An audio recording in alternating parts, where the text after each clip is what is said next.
Olá, uma ótima tarde para você. Estamos ao vivo no site de Veja e no Facebook. Aqui do meu lado, o Augusto Nunes e o Pedro Dias Leite. Tudo bem, senhores? Tudo bem. Este que é o penúltimo dia da presidente Dilma Rousseff, ainda levando o nome de presidente ou presidenta, como só ela gosta, senhores. O que vocês observaram aí no discurso dos senadores? Muita gente ainda para falar. A expectativa é que avance até a meia-noite, 1h da manhã, e que o presidente do Supremo Tribunal Federal, Ricardo Lewandowski, que preside essa sessão do impeachment, encerre a sessão e convoque uma outra, esta sim destinada ao julgamento, à votação, que é rápida, o processo é bem rapidinho ali, é painel. Amanhã, talvez no final da manhã, talvez até à tarde, caso restem senadores ainda a discursar, porque ninguém abre mão dos 10 minutos. Pedro. Silvio, esses 10 minutos que cada senador está falando é muito mais um jogo de cena ali do que qualquer coisa que ainda vá alterar o resultado. O resultado, salvo alguma hecatombe de última hora não prevista, é a confirmação do impeachment da presidente. O último ato que poderia ter tido algum impacto mais sério aconteceu há mais de 24 horas, que foi o discurso dela, que foi bom, sério, tal, mas não mudou nada. Agora, é basicamente para duas coisas. Para esses documentários e para aparecer nos jornais noturnos e no nosso aqui, a repercussão, e outra para gravar para a campanha de 2018, né? Quem é contra o impeachment, para ter ali a peça dizendo que defendeu-se contra o suposto golpe, e quem é a favor do impeachment para dizer que prestou um serviço para o país livrando da presidente Dilma. A votação agora é jogo jogado, né? Não tem muito o que acontecer daqui em diante. Augusto Nunes, chegou a hora de dizer tchau, querida? Eu acho que sim, né? O Pedro disse tudo. Os senadores já estão gravando para uso posterior, uso eleitoral, né? Todos esses vídeos. Eles não perderiam 10 minutos diante de uma plateia diminuta. Como é que eles vão perder a chance de falar por 10 minutos a uma plateia que, mesmo menor que a de ontem, é muito grande para eles. Mas, sobretudo, eles estão gravando a sua arma, né, eleitoral. Todos eles vão usar isso aí, é só editar depois, 10 minutos até prudente por isso. Aí você edita como quiser. Agora, já cansou, né? Já cansou. O resultado está definido. A senadora Cátia Abreu falava nos 5 nomes, então hoje você pode identificar a maioria, né? Um era o Collor, depois veremos o que ele disse. Exatamente. Havia a tal bancada do Maranhão, que se desmanchou imediato aqui, cuja indignação com o impeachment desapareceu na medida em que houve uma proposta qualquer de emprego, previsivelmente.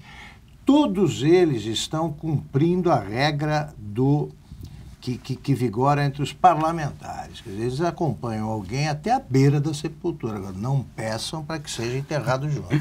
Exatamente. Muito bem. E hoje também foi o dia do choro, né? Janaína Pascoal, a jurista, uma das signatárias do pedido do impeachment, chorou. José Eduardo Cardoso, advogado da Dilma e advogado da União até o afastamento dela, chorou. Então vamos começar a mostrar trechinhos de todos eles discursando e dando entrevistas. Vamos começar pela Janaína Pascoal. Finalizo pedindo desculpas para a senhora presidente da República, não por ter feito o que era devido, porque eu não podia me omitir diante de tudo isso. Eu peço desculpas porque eu sei que a situação que ela está vivendo não é fácil. Eu peço desculpas porque eu sei que, muito embora esse não fosse meu objetivo, eu lhe causei sofrimento. E eu peço que ela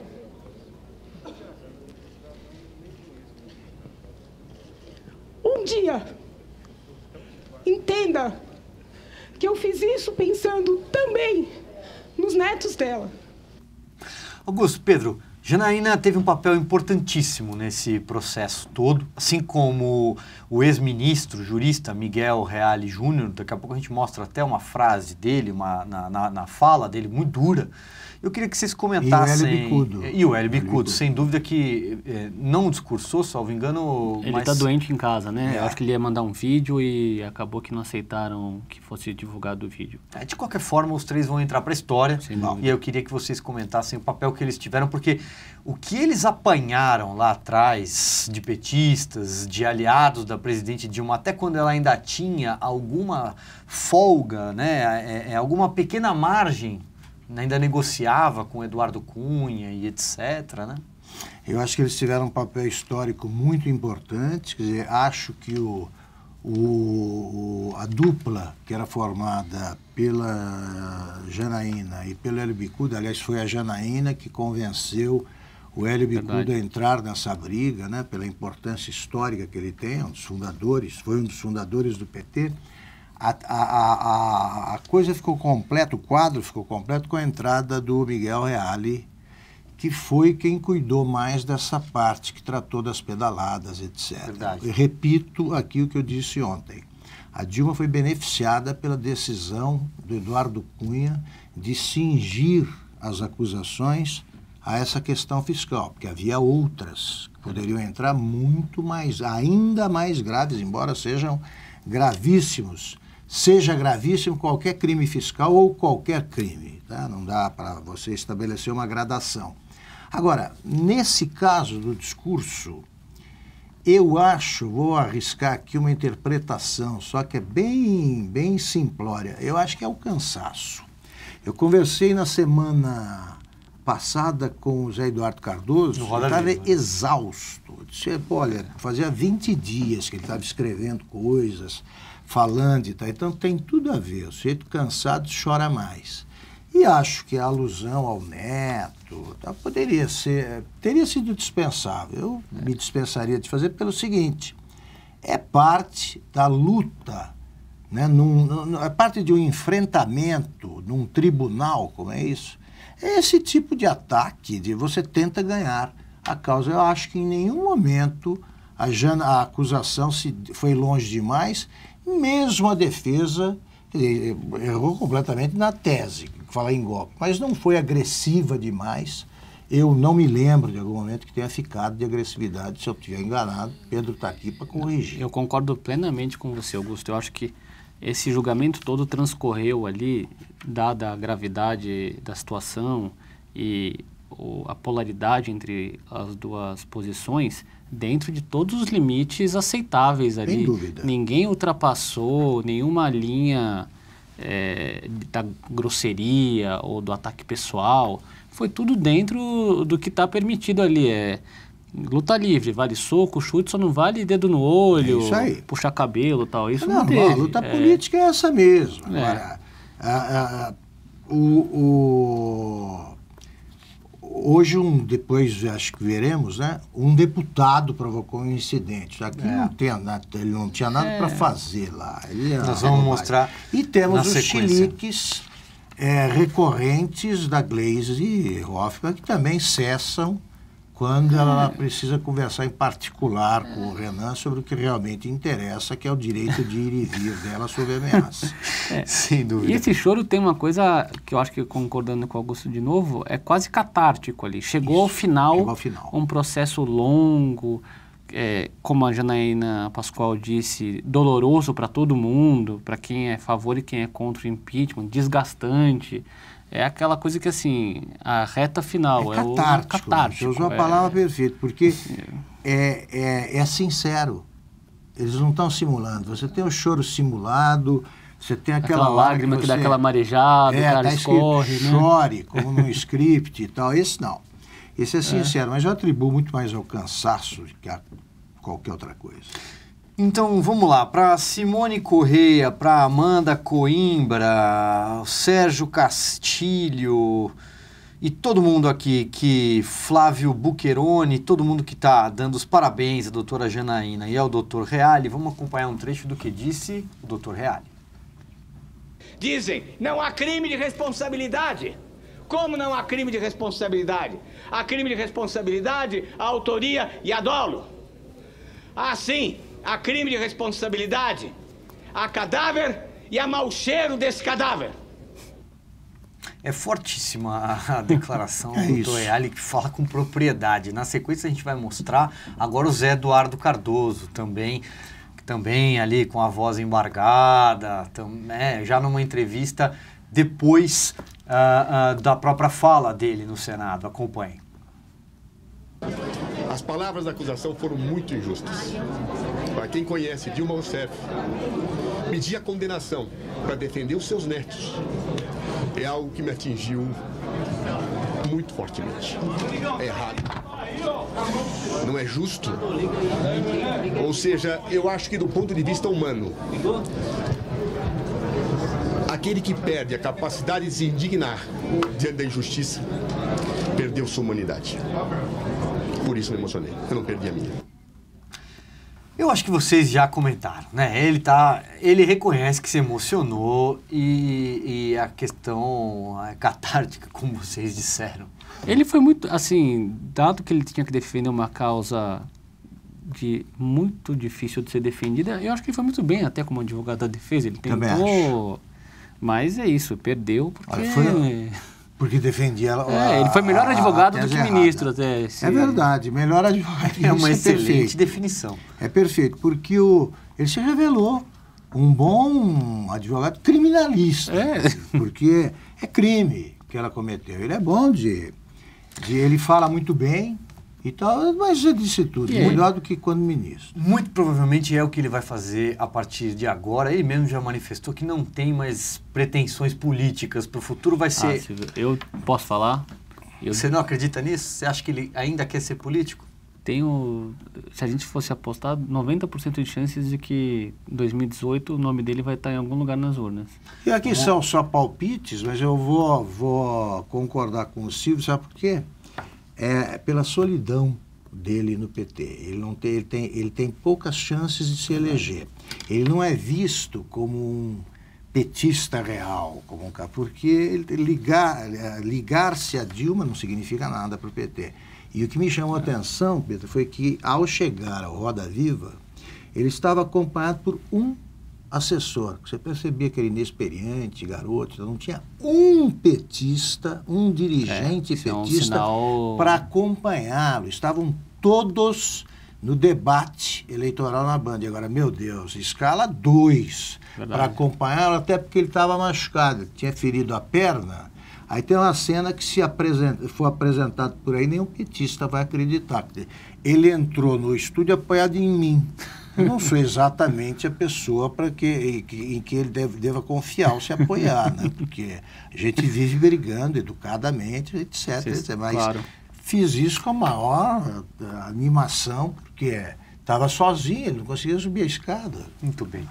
Pois é, vamos esperar, né? Dizem que em política, no fundo do poço, às vezes tem uma mola que costuma alçar quem chega até lá de volta para a cena política. Mas eu não acredito que nem ele, nem Dilma, nem ninguém que orbitou esse fim de governo vá ter espaço na política brasileira. Aliás, e tem mais, assim né, Silvio? Só para a gente, aí vai dar razão para o Pedro, que tudo pode acontecer. A morte política só vem com a morte física. E às vezes nem com ela, como provou o Getúlio Vargas. Está aí, ainda muito bem, cena. Posso aproveitar o ensejo, então, Augusto Nunes? Porque o Rodney Alencar acabou de mandar uma pergunta para você, dizendo: Augusto, comente a fala do senador Roberto Requião, que leu um trecho da carta de Getúlio Vargas no plenário. O Getúlio ele é sucessivamente assassinado pelos que o citam. É inacreditável, né? Eles citam errado, usam a carta na hora errada. O Roberto Requião,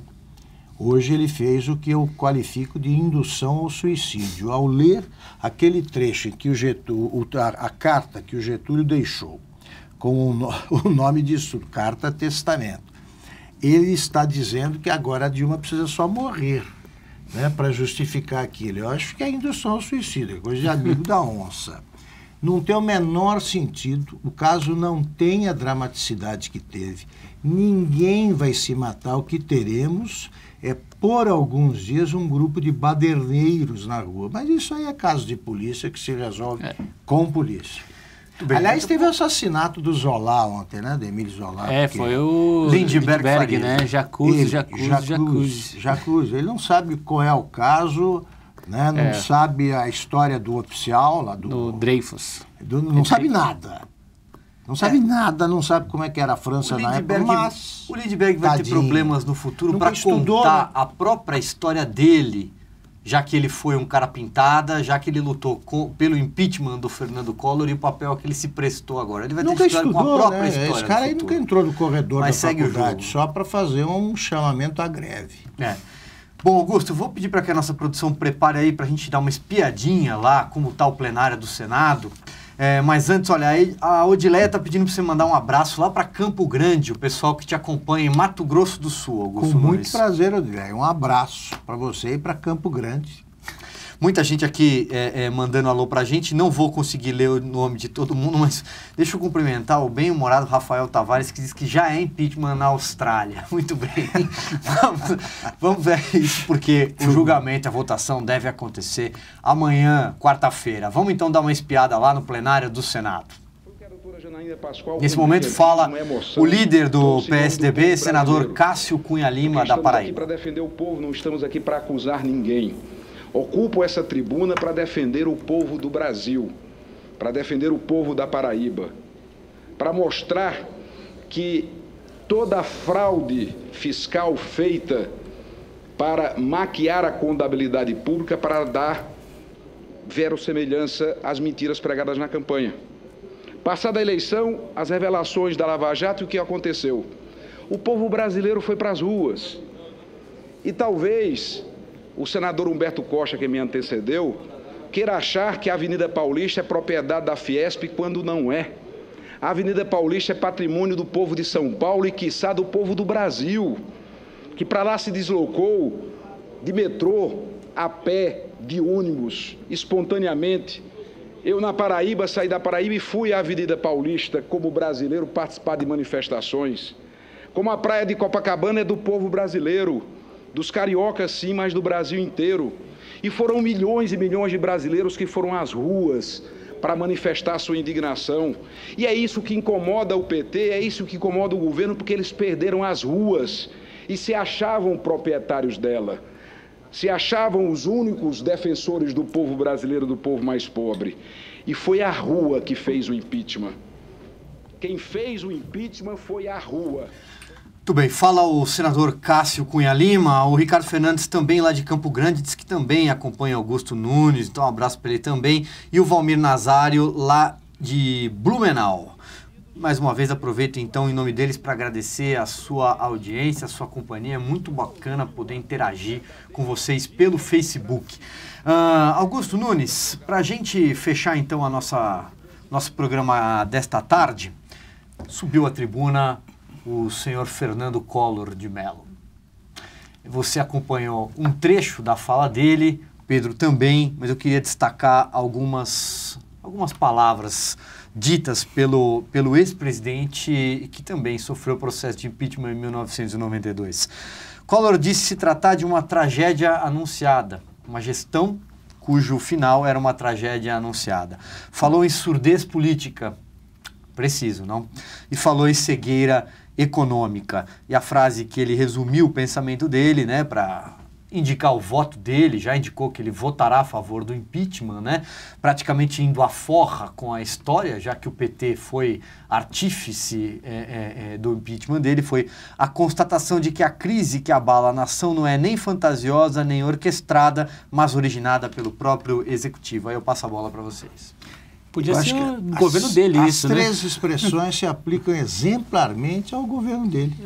Cegueira econômica ou política? Cegueira, surdez política, cegueira política. econômica. Ele não ouviu, ele não teve nenhuma interação com o Congresso. Cegueira econômica, ele confiscou a poupança no primeiro dia, fez um desastre, produziu um desastre atrás do outro. Cardoso de Mello, e né? Anunciada. Tragédia anunciada, que é uma expressão já. Foi anunciada já no dia da posse. É bom lembrar, Silvio, que, além de tudo, tem uma outra volta da história aí, que quem reabilitou o Fernando Collor para o plano nacional foi o próprio PT. Perfeito. Eu era repórter de política em 2006, eu cobri a presidência da República quando o Lula estava no Palácio do Planalto, e eu lembro do dia que o Collor foi lá visitar o Lula e voltou ao Palácio do Planalto pela primeira vez em 2006 e 92, eu não vou me arriscar a fazer a conta na hora que eu sou jornalista, mas 14 anos, né? E voltou lá pela primeira vez e eles discutindo, minha mesa ficava aqui, minha mesa ficava colar. Então, assim, quem tirou o Collor, tudo bem, o povo de Alagoas deu para ele um assento no Senado, mas quem colocou ele no centro do poder de novo foi o PT. No mínimo, verdade. Irônico que ele agora vote a favor do impeachment da Dilma, E depois ele ganhou uma diretoria da Petrobras. Onde a Veja já revelou que ele, segundo ele provou, as delações... Com essa reaproximação, ele provou que, meu Deus, né, quer dizer, não há mais o sentimento da honra. Eu sou do tempo, eu tenho mais tempo de vida jornalística e eu sou do tempo em que as pessoas, ultrapassado determinado limite, deixavam de se cumprimentar. Hoje você vê isso raramente.